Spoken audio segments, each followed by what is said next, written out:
Arvadını amansızlıqla qətlə yetirən Ziyəddin Quliyevin cinayətinin bəzi detalları məlum olub. Hadisə 2025-ci ilin aprelin 20-sində paytaxtın Xətai rayonu Əhmədli qəsəbəsində baş verib. Belə ki, Ziyəddin Quliyev 9 il rəsmi nikahda olduğu arvadı Aysel Qurbanovanın 9 və 5 yaşlı övladları ilə kobud rəftar etməsini, dəfələrlə döyməsindən hiddətlənib. Eyni zamanda cinayət hadisəsindən təxminən bir həftə qabaq isə arvadının bıçağı qızdırıb qızının ayağına sıxaraq uşağa 2-ci dərəcəli yanıq xəsarəti yetirməsinə əsas gətirərək əvvəlcədən yatmış vəziyyətdə olduğu zaman arvadını boğaraq qəsdən öldürmək qərarına gəlib.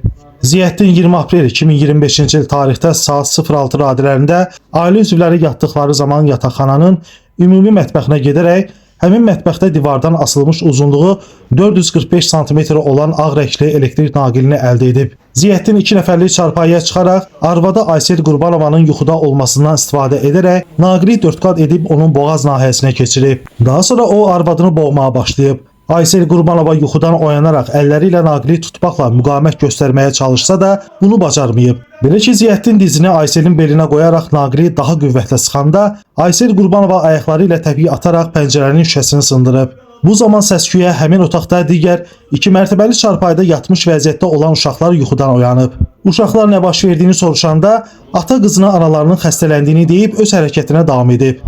Ziyəddin övladlarının gözü qarşısında arvadını naqillə boğaraq xüsusi amansızlıqla öldürüb.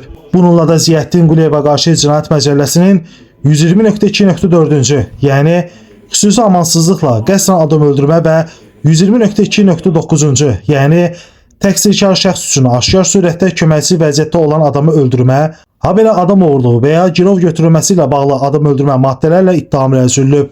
Qeyd edək ki, cinayət işi üzrə məhkəmə istintaqı Bakı Azərbaycan Məhkəməsinin hakimi Kamil Əliyevin sədrliyi ilə araşdırılır. Orxan Rasifoğlu, Məhkəmə xəbərləri.